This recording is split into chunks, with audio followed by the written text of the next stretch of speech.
आज पूरी दुनिया में मुसलमानों का जो हाल है, चाहे वो इल्मी एतबार से हो, चाहे उनका हाल माशी एतबार से हो,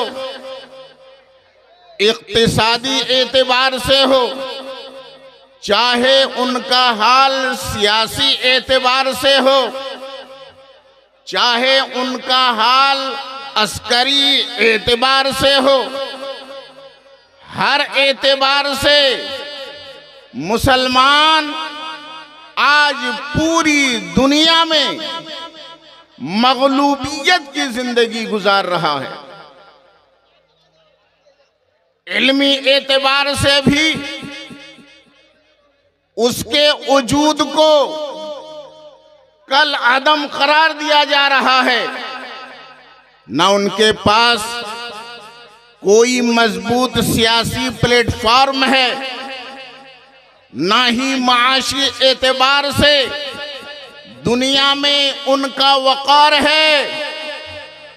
हर एतबार से मुसलमान आखिर पीछे क्यों है?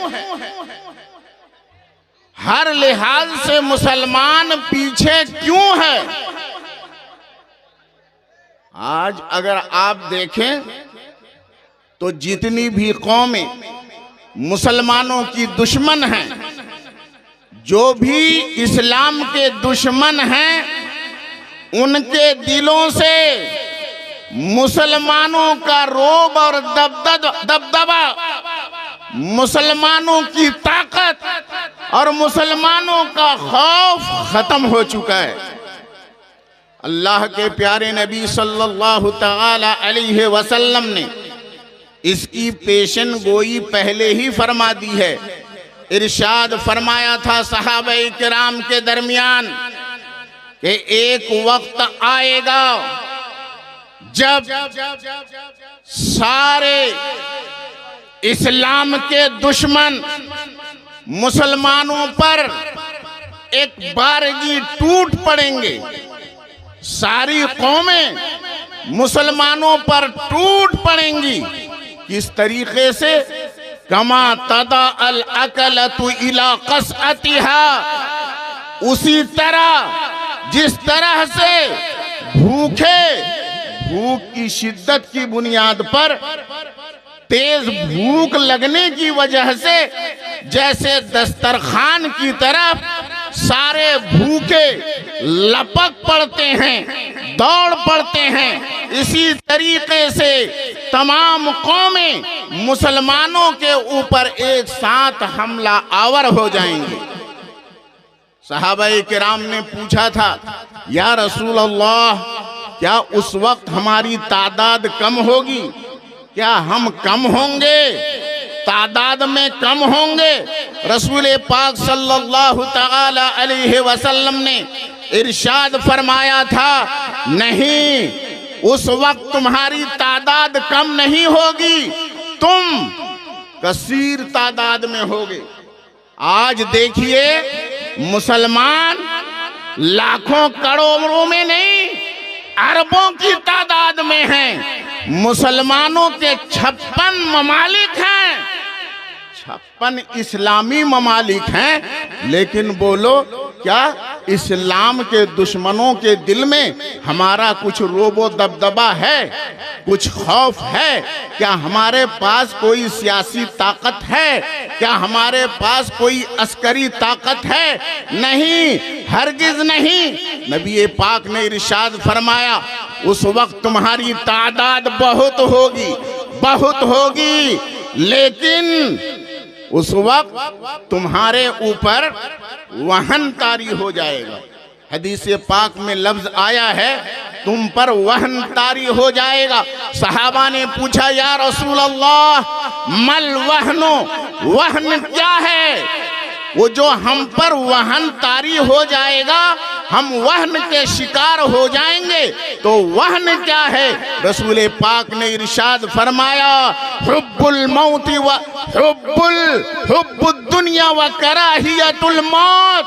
वहन ये है कि तुम दुनिया की मोहब्बत में डूब जाओगे और मौत को तुम नापसंद करने लगोगे। मौत को जब तुम नापसंद करोगे, ऐसा वक्त आएगा कि मुसलमान दुनिया की मोहब्बत में डूब जाएगा। मुसलमान मरना नहीं चाहेगा, उसे जिंदगी प्यारी हो जाएगी। चाहे इज्जत चली जाए, चाहे शौकत चली जाए, चाहे मालो मता चला जाए, चाहे दीन चला जाए, लेकिन वो जिंदा रहना चाहेगा।